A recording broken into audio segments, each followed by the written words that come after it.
Hello दोस्तों, तो कैसे हैं आप सब। आशा करती हूँ आप सब कुशल मंगल से होंगे। तो दोस्तों, आज मैं लेकर आई हूँ आपके लिए एक ऐसी दिलचस्प कहानी जिसमें एक राजा अपना सर्वस्व राजपाट छोड़कर ऋषि बन जाते हैं। वह राजा कोई और नहीं बल्कि महर्षि विश्वामित्र हैं। चलिए शुरू करते हैं महर्षि विश्वामित्र के जीवन की अनोखी कहानी। राजा विश्वामित्र राजा कुशनाभ के पौत्र और गाधी राजा के पुत्र थे।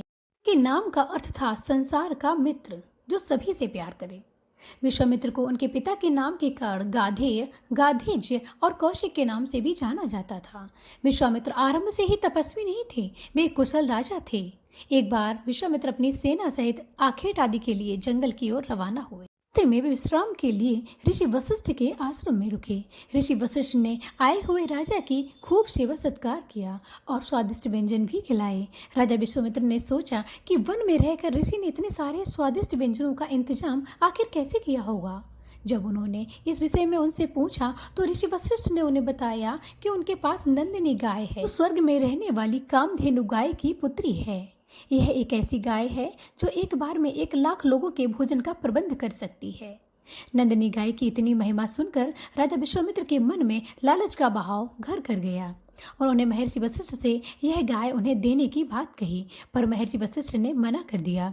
राजा ने उन्हें मुंह मांगी कीमत देने की बात भी कही, पर वशिष्ठ ऋषि ने उनका यह प्रस्ताव पूरी तरह से नकार दिया। तब राजा कौशिक ने अपने सैनिकों को आदेश दिया कि वह हर हाल में यह गाय चाहते हैं। अतः उन्होंने महर्षि वशिष्ठ पर आक्रमण कर दिया, पर नंदिनी गाय ने सभी सैनिकों को परास्त कर राजा विश्वामित्र को भी बंदी बना लिया। यह सब देखकर महर्षि वशिष्ठ ने राजा विश्वामित्र के एक बेटे को छोड़कर अन्य सभी को मृत हो जाने का श्राप दे दिया।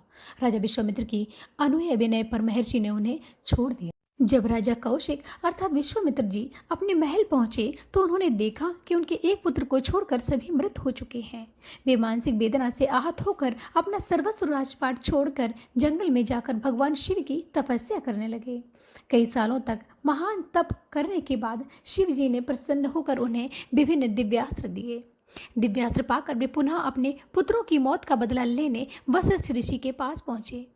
महर्षि वशिष्ठ तो पहले से ही तपस्वी थे, अतः उन्होंने राजा कौशिक के सभी दिव्यास्त्रों को युद्ध के दौरान ही नष्ट कर दिया।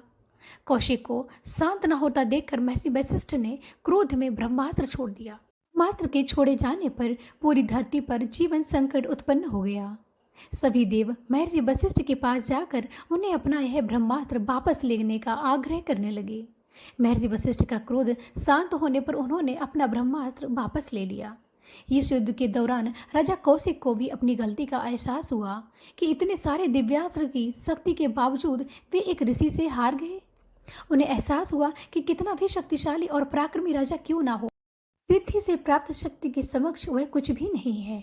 अब राजा कौशिक का मन पूर्णतः बदल चुका था। वे फिर से जंगल में तपस्या करने के लिए चले गए। उनकी तपस्या से प्रसन्न होकर इंद्रदेव ने उन्हें ब्रह्मत्व का वरदान दिया और इस प्रकार वह ब्रह्मर्षि विश्वामित्र बन गए।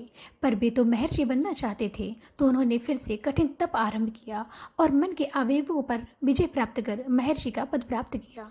दोस्तों, ये थी महर्षि विश्वामित्र की एक राजा से महर्षि बनने तक की कहानी। यदि ये वीडियो आपको पसंद आया हो तो कृपया लाइक शेयर सब्सक्राइब करें। Thank you so much.